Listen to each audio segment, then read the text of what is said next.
예수님께서 예루살렘에 입성하셨을 때 다양한 사람들의 반응이 있다라고 제가 말씀드렸습니다.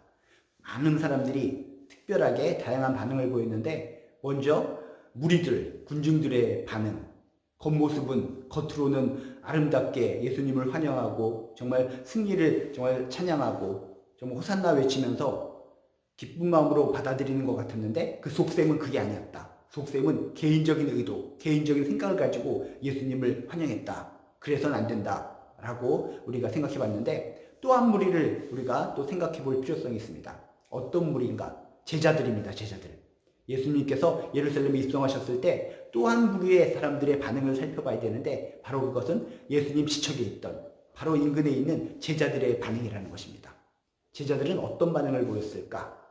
요한복음 12장 14절에서 16절에 보면 이런 표현이 나옵니다. 예수는 한 어린 나귀를 타고 또 이는 기록된 바 시온 따라 두려워하지 말라 보라 너희 왕이 나귀 새끼를 타고 오신다 함과 같더라. 제자들은 처음에 이를 깨닫지 못하였다라고 성경은 이야기합니다. 예수님께서 예루살렘에 입성하셨을 때 대단하게 훌륭한 말을 타고 입성하신 것이 아니라 당당하게 멋진 모습으로 많은 사람들 내부터 행가라를 받으면서 입성하신 것이 아니라 뜻밖의 조그만 태어난 지 얼마 안 된 어린 나귀 새끼를 보고 타시고 입성하셨다는 것입니다. 성경에 있는 말씀을 성취하시고자 이 어린 나귀를 타고 입성하신 거죠. 그런데 제자들은 그런 것을 전혀 모르고 의아하게 생각했다는 것입니다. 제자들은 처음에 이 일을 전혀 깨닫지 못하였다. 나중에야 이 사실을 깨달았다 라고 하면서 예루살렘에 예수님이 입성하셨을 때 정말 제자들이 정말 무지한 모습, 예수님의 마음에 대해서 전혀 동떨어진 모습을 성경의 이 문장을 통해서 우리가 발견할 수가 있습니다. 제자들은 이 일을 깨닫지 못하고 허둥지둥대더라. 어린 나귀를 타고 들어가시는 예수님의 모습을 보면서 저게 뭐야? 멍하니 어이없다는 듯이 쳐다봤다는 것입니다. 아니 지금 이곳에 입성하셔서 대단한 일, 왕이 되시고 정말 훌륭하고 정말 영웅으로서 군림하실 예수님의 모습으로 우리가 같이 따라온 것 같은데 지금 뭐야? 갑자기 무슨 나귀 새끼를 타시지?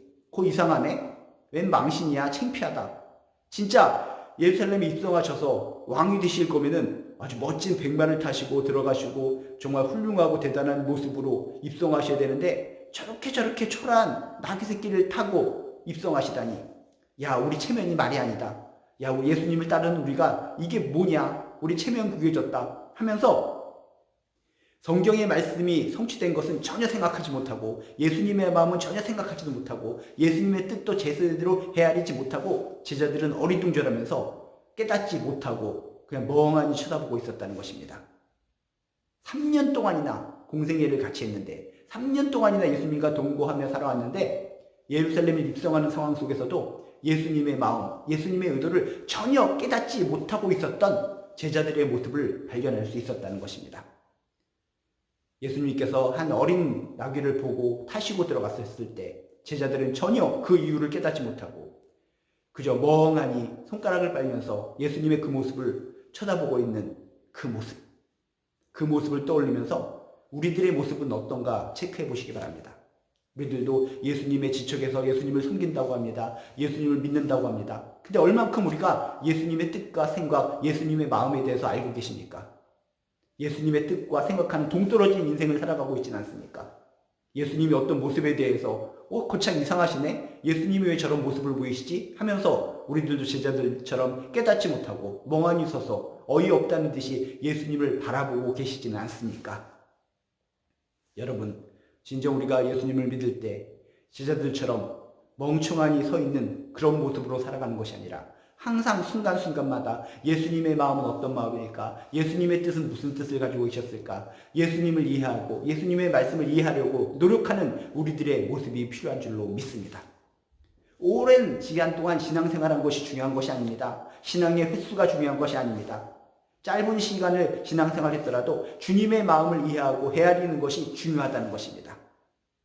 여러분, 우리는 예수님 앞에서 어떻게 살아가야 될까요? 주님의 마음을 이해하도록 늘 깨어서 기도하면서 주님과 친밀감을 이루면서 주님과의 마음에 합하여서 살아가는 귀한 하나님의 자녀, 하나님의 백성들 되시기를 주님의 이름으로 축복합니다. 예수님께서 예루살렘에 입성하셨을 때 한 부류 제자들의 반응은 어땠다고요? 예수님의 어린 나귀를 타고 가시는 모습을 보고 어이없어서 제자들은 처음에 이 일을 깨닫지 못하고 라고 성경은 표현하고 있습니다. 여러분, 우리가 예수님의 제자들처럼 예수님의 마음을 헤아리지 못하고 그렇게 어처구니 없는 모습으로 예수님을 쳐다보는 신앙생활을 하는 것이 아니라 예수님의 마음을 이해하고 예수님의 말씀을 이해하고 또렷또렷한 눈과 또렷또렷한 심장을 가지고 아름답고 힘있고 능력 있는 예수님의 마음을 기용케 하는 귀한 신앙생활을 해나가시기를 주님의 이름으로 축복합니다.